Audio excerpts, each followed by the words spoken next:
अस्सलाम वालेकुम। ये जो आपको स्क्रीन पे दिख रहा है ना, ये ग्लूकोज़ नहीं है, मैं आपको पहले ही बता दूँ, ये कुछ और है। ये क्या है वो मैं आपको आगे बताती हूँ, और इसके बारे में मुझे अगर पहले पता होता तो मैं कभी भी घर वालों के लिए पराठे नहीं बनाती, और अगर आपको भी नहीं पता ना तो आप भी पराठे बनाना छोड़ दें आप।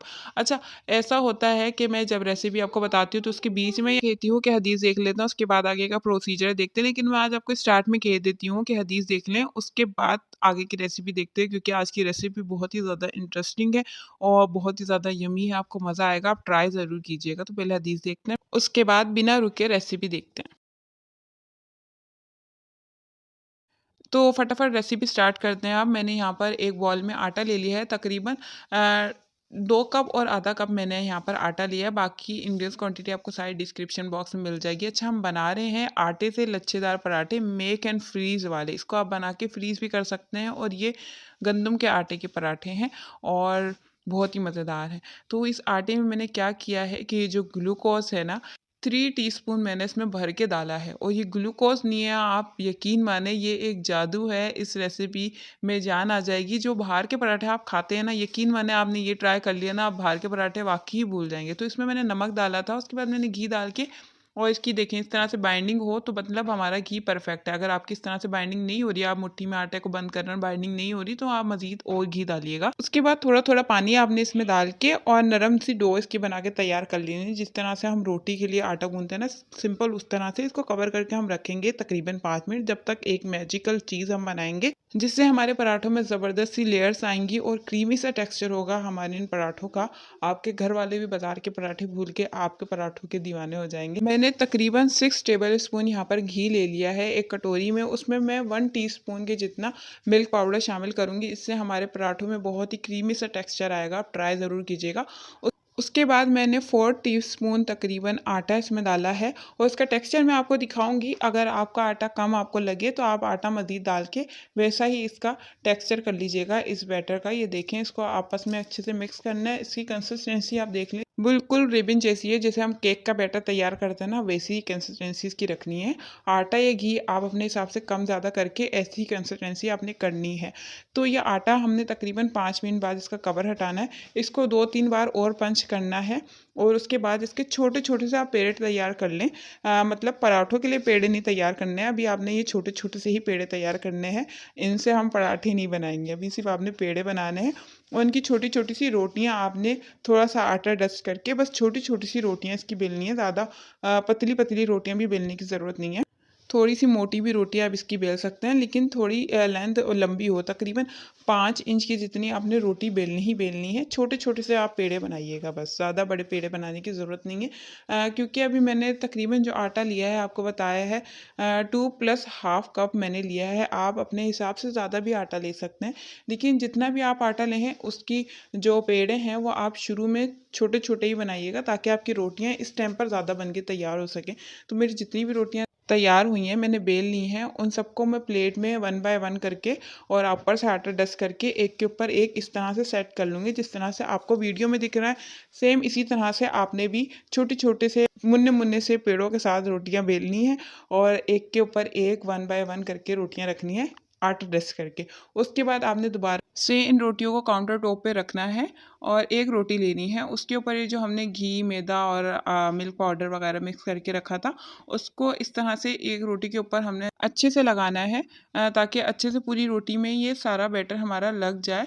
आपको जितनी बैटर की ज़रूरत हो उस टाइम उतना ही बैटर डालें, और फिर उसके ऊपर दूसरी रोटी रखें। आटा डस्ट करने की भी ज़रूरत नहीं है, दूसरी रोटी रखें, उसके ऊपर यही बैटर लगाएं, फिर तीसरी रोटी रखें, उसके ऊपर यही बैटर लगाएं। फिर जितनी भी रोटियाँ आपने बेल के रखी हैं, सब रोटियों को इस तरह से एक के ऊपर एक करके और ये सारा बैटर उन रोटियों पे लगा दें। अच्छा, जो लास्ट वाली ये जो रोटी आपको दिखी है, जो मैंने लास्ट लेयर लगाई है रोटी की, इसके ऊपर मैंने घी नहीं लगाया। इसको बस आपने ऐसे ही बेल लेना है, लंबा बेलना है जैसे आपको दिख रहा है। मेरा ये जो कटिंग बोर्ड है ना, पूरा ढक गया है, इतना लंबा मैंने इसको बेला है। अब ये जो बेल लिया है, इसके ऊपर हमने जितना भी हमारा लेफ्ट ओवर घी, आटा वगैरह बचा हुआ है ना, इसका बैटर बचा हुआ है, वो हमने इसके ऊपर पूरा सारा लगा देना है। अब इसके ऊपर हमने आटा डस्ट करना है, और अब हमने क्या करना है कि ये जो जितना भी हमने आटा इतना लंबा बेल के रखा है ना, आपसे जितना लंबा हो सके आपने बेलना है, लेकिन इसकी लेयर्स ख़त्म नहीं होनी चाहिए। आपको दिख रही हैं नीचे लेयर्स हैं, अभी इसके लेयर्स ख़त्म ना हो, और इसको इसी तरह से आपने अगेन इस तरह से वापस रोल करना है। पूरे आटे को आपने इस तरह से फोल्ड कर देना है।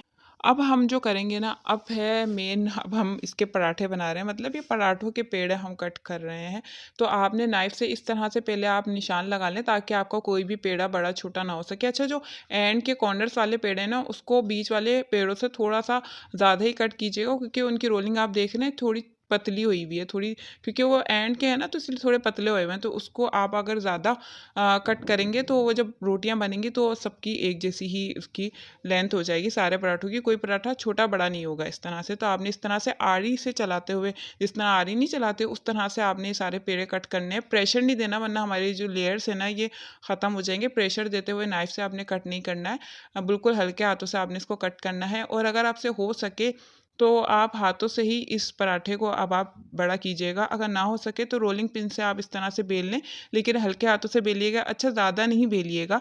आपने अक्सर देखा होगा जो बाहर के पराठे होते हैं, या अगर आप बाहर के फ्रोज़न पराठे खरीदते हैं तो उनकी लेंथ ज़्यादा नहीं होती, वो छोटे होते हैं, क्योंकि अगर ज़्यादा उसको बेलेंगे तो उसकी लेयर्स ख़त्म होती जाएंगी। तो आपने हल्के हाथों से तकरीबन 5 से 6 इंच तक बहुत होता है, इतना पराठा आपने बेलना है। उसके बाद एक प्लेट लें, उसके ऊपर बटर पेपर रखें, उसके ऊपर ये जो हमारा बेला हुआ पराठा है वो रखें। आप देखें कि इसके लेयर्स अभी भी आपको दिख रहे होंगे। मैंने बहुत हल्के हाथों से इसको बेला था, तो इसलिए इसके लेयर्स अभी भी बाकी हैं, ख़त्म नहीं हुए। इस तरह से दूसरा बटर पेपर रखेंगे, उसके ऊपर दूसरा हमारा बेला हुआ पराठा रखेंगे। फिर इस तरह से हम सारे हमारे पराठे तैयार कर लेंगे बना के। और जो एंड का हमारा पराठा है उसके ऊपर भी हम इस तरह से बटर पेपर लगा के और इसको फ्रीज़र में फ्रीज़ कर लें। आप 1 महीने तक इसको फ्रीज़ कर सकते हैं, कहीं नहीं जाएँगे। और बस जब आपने पराठा बनाना हो, एक पराठा निकालें, गरम तवे पे डालें और अपनी ज़रूरत के हिसाब से इस टाइम पर आप घी डालें और इसको घुमाते-घुमाते, अच्छा, आपने पराठों को बनाना होता है। जब भी आप पराठे बनाएँ तो कोशिश करें कि उसको छेड़ते रहें, आगे-पीछे इस तरह से घुमाते रहें, तो इस तरह कलर बहुत प्यारा आता है पराठों में। और पराठों में कुछ लोग चीनी भी डालते हैं, लेकिन चीनी से बेस्ट चीज़ है ये ग्लूकोज़। अगर इसके बारे में मुझे पहले पता होता ना, तो मैं कभी भी उस तरह से पराठे ना बनाती, इसी तरह से पराठे बनाती ग्लूकोज़ डाल के। इससे टेस्ट बहुत अच्छा आएगा इन पराठों का। आप चीनी डाल के पराठे बनाएँ और ग्लूकोज़ डाल के आप पराठे बनाएँ, टेस्ट में आसमान ज़मीन का फ़र्क आएगा। बहुत ही मज़ेदार, मीठा-मीठा सा, हल्का-सा मीठा लगेगा पराठा और टेस्ट बहुत अच्छा आएगा। अच्छा, इसके लेयर्स आप चेक कर लें, अभी इसी मैं बना रही हूँ, इसके लेयर्स देखें कितने परफेक्ट बनकर आए हैं। और अगर आप इसमें बेकिंग सोडा अगर थोड़ा डालना चाहें तो आप डाल सकते हैं, उससे थोड़े से फूले-फूले पराठे बनेंगे, लेकिन मैंने नहीं डाला बेकिंग पाउडर। लेकिन अगर आप डालना चाहें तो baking powder sorry, baking soda इसमें डाल सकते हैं, बेकिंग पाउडर नहीं, बेकिंग सोडा आप इसमें डाल सकते हैं। और इस तरह से घुमाते-घुमाते ही आपने पराठे बनाने हैं। मैंने यहाँ पर सिर्फ 2 ही पराठे बनाए थे, बाकी सारे पराठों को फ्रीज़ करने रख दिया था। तो इस तरह से आपने सारे पराठे अपने रेडी करने हैं। जब भी आप पराठे बनाएँ तो ये ज़हन में रखा करें कि उनको मीडियम लो फ्लेम पे आप पराठों को पकाया करें, ताकि अंदर तक पराठे पकें, बिल्कुल कच्चे ना रहें। और मीडियम लो फ्लेम पे आप पकाएँगे तो अच्छा सा क्रिस्पी भी पराठा आपका बनेगा। लो फ्लेम पे ही इन पराठों को पकाएँ। ज़्यादा तेज़ फ्लेम पे आप पकाएँगे तो ये नरम से रहेंगे, ऊपर से बिल्कुल भी क्रिस्पी नहीं होंगे और जल्दी पक जाएँगे, अंदर से कच्चे भी रहेंगे। लेकिन ये जो हमने पराठे बनाए ना, ये ऊपर से सुपर क्रिस्पी हैं और यकीन माने अंदर से बिल्कुल मक्खन मलाई की तरह सॉफ्ट है, क्योंकि इसमें मिल्क पाउडर डाला था ना, तो इस वजह से एक्स्ट्रा क्रीमी है ये पराठे। और ग्लूकोज़ का फ्लेवर तो एक अलग ही अपना मुकाम बनाया हुआ है इन पराठों पे, तो आप जब ट्राई करेंगे तभी आपको पता चलेगा ये तो। तो जनाब मेरी प्यारी-प्यारी बहनों, अगर रेसिपी अच्छी लगी है तो लाइक, शेयर और कमेंट तो बनता ही है। मिलते हैं किसी और इंटरेस्टिंग रेसिपी में, जब तक के लिए अल्लाह हाफ़िज़।